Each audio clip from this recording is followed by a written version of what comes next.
Ladies and gentlemen, pinkies up.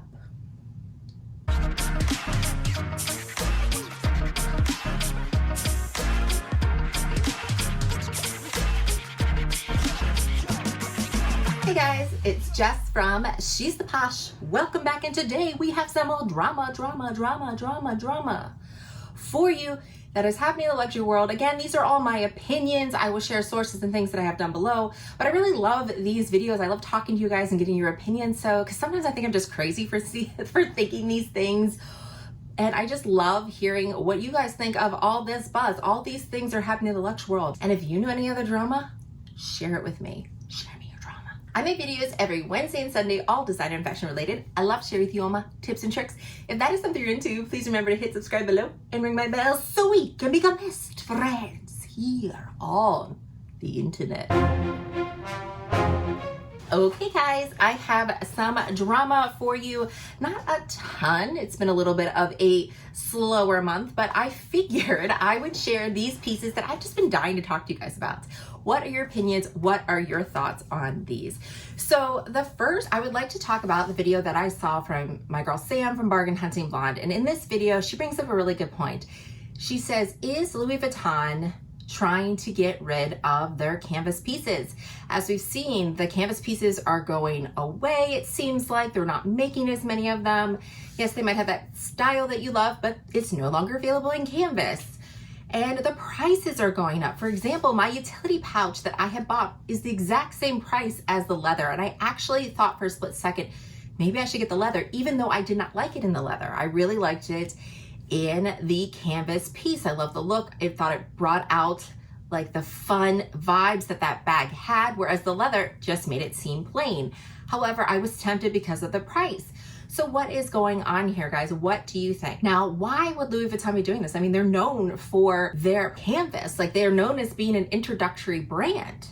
Well, she brings up a good point that maybe Louis Vuitton no longer wants to have that reputation of being everyone's first time luxury brand.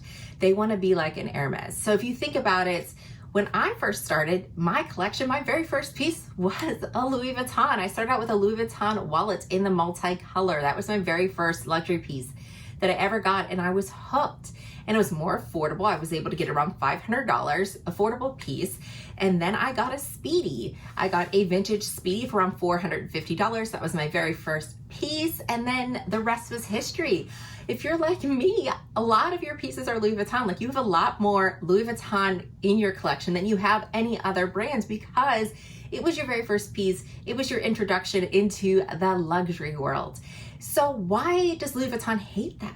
Why don't they want to embrace that? And I really feel like this is a mistake that they are going to make, because maybe in marketing, like the things in marketing that work the best, like a strategy that I always like to do when I'm planning events or do different things, is called emotional connections marketing.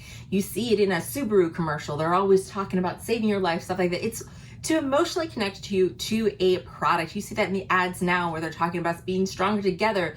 The COVID virus, let's show us doing TikToks and fun things online. They're trying to create that emotional connections marketing. So with Louis Vuitton, being your first piece, being able to save up, afford pieces, going in the store, having all these options, be able to get a canvas piece because you're not scared of canvas, because that is more durable. It is able to clean and wipe off easily. So most people feel more comfortable about getting that than a leather piece, because they're paying those high price tags for leather. You're nervous about it. Even if you can't afford it, you like to start with something else. And you create that emotional connection. That's what happened to me, that I was able to afford my very first luxury piece, and it was Louis Vuitton, and it was just created an emotional connection that I had to Louis Vuitton. I started studying it. I loved getting vintage pieces. I just kept falling in love with the history of the brand and all the beautiful pieces. And that kind of branched out to who I am today, right? I feel like they should embrace that. I feel like, why do they want to be Chanel? Why do they want to be Hermes? There's no need to try to be these extremely unattainable brands. Like, it doesn't make sense, because that's not who they are. They are everybody's first piece, and I really feel like they're making a mistake by trying to change that, because who's going to be that person that's everybody's introduction to luxury? And you know who wants that spot, guys? You know who wants that spot and is doing a great job at it? Saint Laurent, guys. Saint Laurent is making pieces that other people can afford. They make these beautiful pouches, they have clutches, they have the Lulu bags and stuff like that. They are ready to take your place, Louis Vuitton. So if you aren't careful, you might lose some people. Because for me, in marketing and business, it's all about making money, making profits, having people come back again and purchase from you. But if you keep raising prices and changing things and getting rid of the things that people love, it's only going to distance us from you. And it's not a bad thing being a luxury brand that's loved. Next, I wanted to talk about is Hermes. I wanted to talk about the theory I have, which I don't know. It's just based on videos that I've seen about everyone's Hermes journey. So let's talk about the Hermes journey. Nobody knows what it is. Spoiler. Nobody knows. Nobody. Because it is different everywhere you go. But this made me think that maybe the Hermes journey, maybe the key to all this is who has the power? Is it the Hermes brand, like what pieces they send in? Is it the store management telling them what they can do? Or is all the power in the sales associates? Because the different stories I've heard different things. So in different countries, I know things are more scarce. So they save some of their pieces. They don't get that many. I think in Australia, they only get so many Birkins. They have a allotted amount. So they really save for their elite customers that come to them all the time. So that's how they make their decision that way. But then in other countries like Mexico and different things like that, it's a better chance that if you live in that country that you will have a chance to get it back, because they don't know things about like the cartel and different criminal enterprises. They don't know who your dad or stepbrother or mom or whoever is involved in. So they're afraid to say no to people. So if they have something in stock, they'll make sure to get it for you, depending on what country you're in. And then I saw a video, I forget what it was, but I will post it down below, that said that sales associate told them that they could get a piece if they spent $20,000 in the stores. Like if you could spend $20,000 in the store, I'll be able to give you a Birkin, I'll be able to get you a Kelly, whatever you want, as long as you spend $20,000. The person was looking around the store and said, hey, let me see what kind of bags are here. There are some things on my list. Let me see what you have. And then the salesman said, oh, no. That her bag that you're looking at will not count towards it. Like, what? This is like a $3,000 bag. This isn't going to count towards it? No, I'm sorry. You need to buy it in like homewares and ready to wear pieces. That's the only thing that's going to count. That's what the essay is telling them. So it's like, so is this a quota? I think guys, it's the essays that hold all the power. I think it's the essays. They have quotas to hit. They have certain things. And if you help them hit that quota, most likely they'll make sure you get it back. That's what I think. Like, that's the journey, guys. Have I cracked the code? Let me know what you think. But from all the videos that I've seen and people that are getting bags, like some people are just given bags. They're just given them. And it could be just luck that they had a bag here and someone turned it down, or nobody wanted it. They're having a rough day and they're like, you know what? I'm just going to give it to this person because I like them. I think they're cute. I like the shoes. I had a good conversation with them. I've had people tell me that.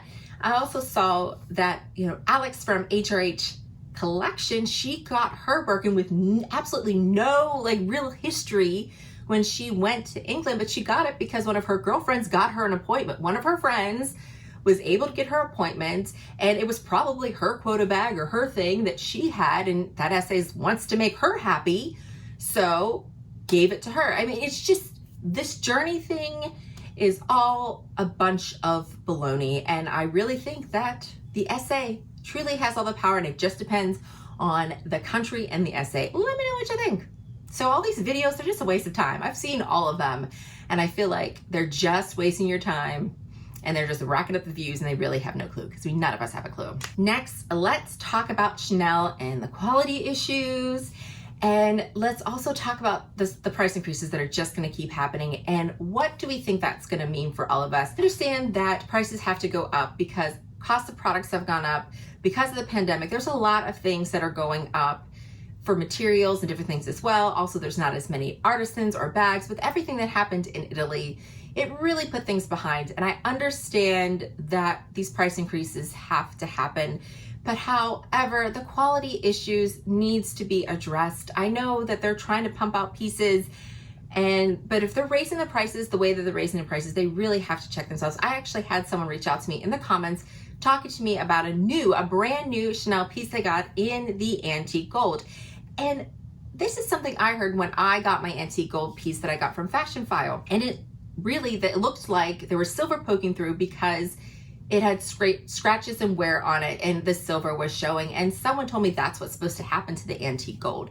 It is supposed to look scratched, like brand new. And I don't understand that. Correct me if I'm wrong, but I feel like if you got it and it wasn't scratched, if you got a brand new bag and it wasn't originally scratched, but then you wore it once. She told me she wore this bag like 2 times, never banged it off of anything, and she noticed that the wear was coming off of the turn, of the Chanel turn.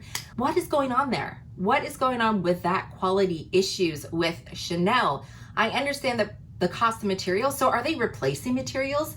Are they just saying that things are supposed to age? Are they calling things aged just so that when it turns crappy, they're like, that's what's supposed to happen? It's aged hardware. It's aged leather. So I showed you the leather from the Chanel bag that I got. It was super wrinkled, and they said that's just what happens to that leather. And I'm like, really? It's not uniformly like wrinkled. It was just wrinkled at certain spots, and it looked terrible and gross and old, but that's what's supposed to happen. What do you guys think? Do you think that the quality is going down for Chanel and they're just saying that's what's supposed to happen? It's aged. Let me know your opinion. And last, we are going to be talking about reselling and why I'm probably not going to be selling to Fashion File anytime soon. All of the offers are super low, guys. And it's baffling because everything has gone up in price. So you would think some pieces that you got a great deal on are being resold for higher. However, the quotes have gone down lower. Can anyone explain that to me? Why? Why are our quotes going down lower, but the resale prices are higher? It is getting on my nerves. It's the worst thing ever. My girl, Sam, she tried to sell one of her pieces. Yes, she got a great deal on it. That's another damn business that she got a great deal on it. She's trying to flip it to make money because she's a savvy shopper. And the fact is they offered her they offered her 50% lower 50% lower than what they were selling them for, about 50% lower. And normally what they're supposed to do is offer you like 30%, 35% lower, 25% lower than what they're going to sell them for. And they offered her about 50 or a little less than 50% of what they're potentially going to get for that piece. And that is a bunch of BS. I am just not cool with that. And I think they're just taking advantage and thinking, oh, they probably need the money, or there's all these scams out there. So we're always scared of selling on Poshmark or other platforms. But I told her to try on Poshmark because they do authenticate the pieces. Yes, they take 20%, but most likely she's going to get a higher money from that. And then it goes to Poshmark and then it gets authenticated. So the person that gets it can't say that the item wasn't as described because someone from Poshmark has seen it. But yeah, guys, this is getting ridiculous. All the platforms, they're not giving you that much money for any of your pieces, and yet they're selling it for a lot more. And I really like Rebag, but I feel like their prices have gone up, and I will only buy from them if they have a good sale going on. If they have 10%, 15% off, I'm not gonna buy it without that. So what is going on with the resale market? And are we gonna have to come up with a clever way to sell it ourselves? And are they taking advantage because they know there are tons of scams out there right now?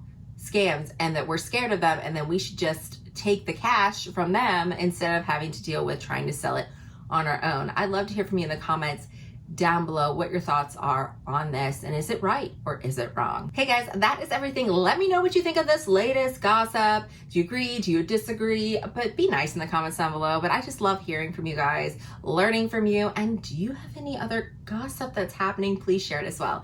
As always, I want to thank you so much for watching, and I hope to see you again. Bye guys.